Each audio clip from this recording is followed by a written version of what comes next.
مالک کے حضور جب بندہ عزت سے سر جھکا دیتا ہے اللہ کی رحمتیں بندے پہ نازل ہوتی ہے۔ ایک روایت میں آتا ہے جب بندہ نماز کے لیے کھڑا ہوتا ہے، ابھی اس نے سجدے میں جانا ہوتا ہے، ابھی وہ قیام ہی کرتا ہے، اللہ فرماتا ہے میرے بندے کے گناہ جو ہیں اس کے بدن سے نکال کے ایک سمت کر دو، تاکہ میرا بندہ اس حالت کے اندر میرے حضور حاضر ہو کہ وہ گناہوں سے پاک اور صاف ہو۔ حضرت نبی رحمت صلی اللہ علیہ وآلہ وسلم فرماتے ہیں کہ پھر اس کے سارے گناہ اس کے بدن سے اتار کے ایک سمت رکھ دی جائے اور بندہ مصلی پہ سبحان ربی العالی کے نغمے الاپتا ہے، رکوع کرتا ہے، سجدے کرتا ہے۔ جب سلام پھیر کے نماز ختم کر کے دعا کر کے جانے لگتا ہے تو فرشتے عرض کرتے ہیں مالک یہ جو گناہ اتار کے ایک سائیڈ پہ رکھے تھے یہ دوبارہ اس کو دے دیں۔ اللہ فرماتا ہے جس کی جھولی سے گناہ نکال لیے تھے دوبارہ اس کی جھولی میں نہیں ڈالیں۔ اللہ اکبر۔ اور ایک روایت کے لفظ ہیں کہ جب بندہ نماز کے لیے کھڑا ہوتا ہے اس کے کندھوں کے اوپر سارے گناہ آ جاتے ہیں اور اس کے سر پہ اوپر گناہ آ جاتے ہیں۔ جب رکوع میں جاتا ہے تو کندھوں والے گناہ گر جاتے ہیں، اور جب بندہ سجدے میں سر رکھتا ہے تو اللہ تعالیٰ اس کے سارے گناہوں کو ختم کر دیتا ہے اور وہ بالکل پاک ہو جاتا ہے۔ حضرت سلیمان فارسی ایک دن ایک درخت کے نیچے کھڑے تھے، آپ نے درخت کی شاخ کو پکڑ کے جنبش دی، حرکت دی، موسم خزاں تھا، درخت کی شاخ کے سارے زرد پتے گر گئے۔ ایک صحابی پاس کھڑے تھے، انہیں پوچھنے لگے عثمان تو نے مجھے پوچھا نہیں کہ میں نے درخت کی شاخ کو یوں ہلایا کیوں ہے؟ انہوں نے کہا اچھا پھر آپ بتا دیں کہ آپ نے درخت کی شاخ کو یوں کیوں ہلایا ہے؟ کہا سنو پھر ایک دن میں اور چند صحابہ حضور کے ساتھ جا رہے تھے، رستے میں ایک درخت آیا، اس کے نیچے حضور کھڑے ہوئے، حضور نے اس طرح درخت کی شاخ کو پکڑ کے ہلایا، یوں پتے جھڑ گئے، ہم اس منظر کو دیکھتے رہے۔ حضور علیہ السلام نے فرمایا سلمان فارسی تو نے مجھے پوچھا نہیں کہ میں نے اس درخت کی شاخ کو یوں کیوں ہلایا ہے؟ تو میں نے عرض کی حضور آپ بتا دیں کہ آپ نے کیوں ہلایا ہے؟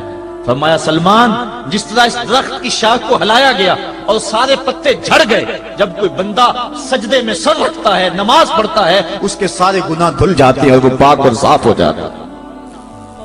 ایک دن فرمایا صحابہ اگر کوئی بندہ اس کے گھر کے سامنے سے نہر گزرتی ہو اور وہ دن میں 5 مرتبہ اس نہر کے اندر غسل کرے تو بتاؤ اس کے بدن کے اوپر کوئی میل کچیل رہ جائے گا؟ عرض کی نہیں۔ فرمایا اس طرح جو 5 نمازیں پڑھتا ہے اس کے بدن کے اوپر گناہوں کا میل نہیں رہتا۔ فرمایا الصلاۃ معراج المومنین، نماز مومنوں کا معراج ہے۔ عماد الدین الصلاۃ، نماز دین کا ستون ہے۔ حبب الی من دنیاکم ثلاث، الطیب والنساء وجعلت قرۃ عینی فی الصلاۃ، مجھے تمہاری دنیا سے صرف 3 چیزیں پسند ہیں، خوشبو، منکوحہ بیویاں اور میری آنکھوں کی ٹھنڈک نماز میں رکھی ہے۔ اور حضور نے یہ بھی ارشاد فرمایا من ترک الصلاۃ متعمدا فقد کفر، جس نے جان بوجھ کے نماز چھوڑی گویا اس نے کفر ہی تو کیا، یعنی کافروں والا کام کیا۔ حضرت امام فخر الدین رازی نے تفسیر کبیر میں لکھا حافظوا علی الصلوات والصلاۃ الوسطی، اس آیت کریمہ کے تحت ایک عورت مدینے کی گلیوں میں چیخ رہی ہے اور کہنے لگی مجھے حضور کے در کا پتہ بتاؤ۔ حضور کی چوکھٹ کا پتہ بتلایا گیا، وہ حاضر ہوئی۔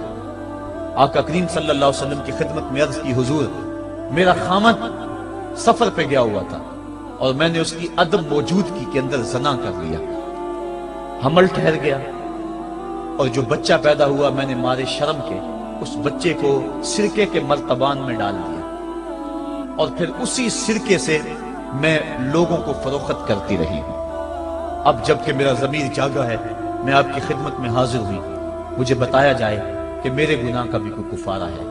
حضور نے ارشاد فرمایا جو تو نے زنا کیا ہے اس کی سزا رجم ہے کیونکہ تو شادی شدہ ہے، اور جو تو نے بچے کو قتل کیا ہے قتل کی سزا قتل ہے، اور جو تو نے سرکہ بیچا ہے فقد ارتکبت کبیرہ، تو نے کبیرہ گناہ کیا ہے، اس کی سزا تو قیامت کے دن پائے گی۔ اس کے بعد حضور فرمایا ان تینوں گناہوں کی یہ سزا ہے، لیکن جس طرح تو گھبرائی ہوئی آئی تھی میں تو یہ سمجھا تھا شاید تیری نماز اثر قضا ہو گئی ہے۔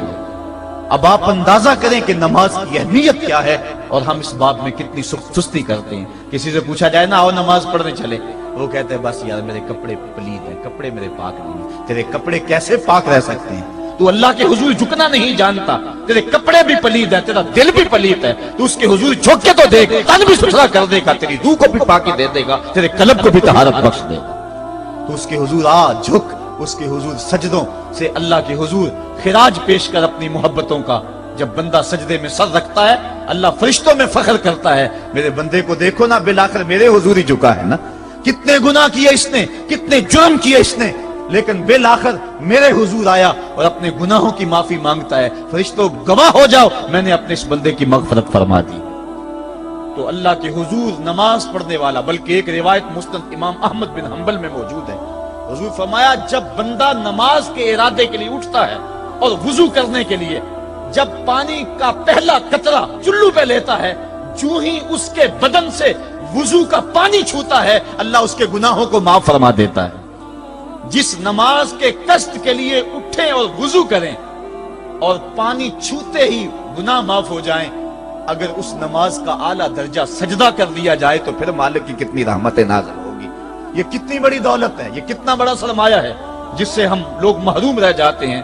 آؤ اللہ کی رحمتیں سجدے میں ڈھونڈے، سجدے میں پیشانی رکھ کے جب ہم اس کی رحمت کو مانگے تو وہ مالک ہمارے اوپر رحمتیں نازل کرے گا۔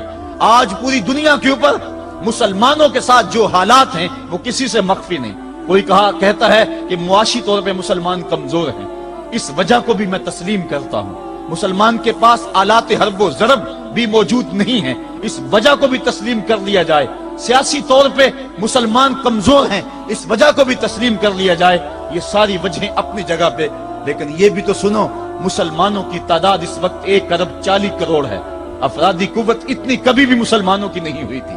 اس وقت مسلمانوں کے پاس ایٹمی طاقت موجود ہے، اتنی قوت عسکری کبھی بھی مسلمانوں کے پاس نہیں ہوئی تھی۔ 56 اسلامی ملک ہیں جن میں قیمتی معدنیات سے اور تیل کی دولت سے اور سونے کی قیمتی معدنیات سے یہ مسلمان مالا مال ہیں۔ کیا کچھ نہیں ہے جو مسلمانوں کے پاس نہ ہو، لیکن ایک دولت چھن گئی مسلمانوں کے پاس، وہ سجدے کی آبرو، وہ سجدے کی عزت، وہ پیشانی رکھ کے اس رب کو پکارنا جو سب سے اعلیٰ ہے، جو سب سے بالا ہے، جس نے موسیٰ کے فرعون کو نیل کی موجوں میں ڈبو دیا۔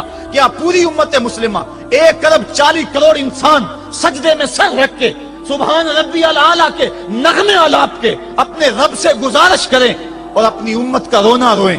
کشمیر میں لٹتی ہوئی جوانیاں اور کل قدس کے اندر بہتا ہوا خون، شبرغان سے لے کر کابل و قندھار تک اور موصل سے لے کر تقریب تک مسلمان کے اوپر جو ظلم و تشدد ہو رہے ہیں، اپنے رب کے حضور اس کا دکھڑا سنائیں اور اپنے مالک کو کہیں میرے مالک ہم لٹ گئے، ہم کٹ گئے، ہم پٹ گئے، اسلحے بھی موجود، افرادی قوت بھی موجود، سیاسی طاقتیں بھی موجود، لیکن اس کے باوجود مسلمان دبتا چلا جا رہا ہے۔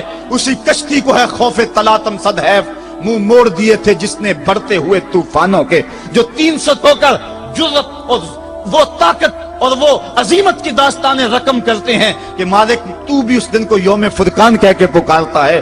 آج وہ امت بیچ منجدار کے اس امت کی کشتی ہچکولے کھا رہی ہے۔ ہماری فریاد، ہمارا استغاثہ تیرے سے ہے، میرے مالک ہمارا کھویا ہوا وقار بحال کر دے اور اس امت کو اس مرتبہ کمال تک پہنچا دے جس مرتبہ کمال تک یہ امت پہلے پہنچی تھی، اور ان کا کھویا ہوا وقار بحال کر دیا جائے۔ آج بھی ہم اگر سجدوں سے اپنے رب کو منا لیں اور وہ روٹھا ہوا رب آج بھی ہماری مدد کے لیے آ جائے تو پھر کوئی قوت، کوئی طاقت ہمیں نہیں لتاڑ سکتی۔ آئیے ہم سجدے سے اپنے مالک، اپنے خالق اور اپنے رازق کے حضور اپنی محبتوں اور اپنی الفتوں کا خراج پیش کریں۔ نماز ایک ایسی عبادت ہے جس کا حکم قرآن میں 750 مرتبہ کے قریب دیا گیا۔ اور ایک آخری بات عرض کر کے اپنے موضوع کو سمیٹنا چاہوں گا۔ میرے اور آپ کے آقا مولا حضور نبی رحمت صلی اللہ علیہ وسلم پر جب وقت آخر آیا تو آخری وصیتیں جو حضور نے اپنی زندگی میں کی وہ کیا تھی؟ 2 وصیتیں تھی حضور کی آخری، جب حضور ایام مرض میں تھے، اور آخری وصیتیں اس کے بعد حضور نے کوئی کلام نہیں کیا، وہ یہی تھا الصلاۃ الصلاۃ الصلاۃ الصلاۃ۔ لوگوں میں تمہیں نماز کی تاکید کرتا ہوں، میں نماز کی تاکید کرتا ہوں۔ اور دوسرا فرمایا جو تمہاری ملک میں تمہارے غلام اور تمہاری لونڈیاں ہیں ان کے ساتھ اس نے سلوک کی تاکید کرتا ہوں۔ یہ آخری 2 باتیں تھی جو حضور نے ارشاد کی، حقوق اللہ کے حوالے سے نماز اور حقوق العباد کے حوالے سے حضور نے کمزوروں کے حق ان تک پہنچانے کی تاکید امت کو دی، اور اس کے بعد پھر حضور انتقال کر گئے۔ آئیے ہم سجدوں سے اپنے رب کو راضی رکھیں۔ اللہ مجھے آپ کو توفیق دے۔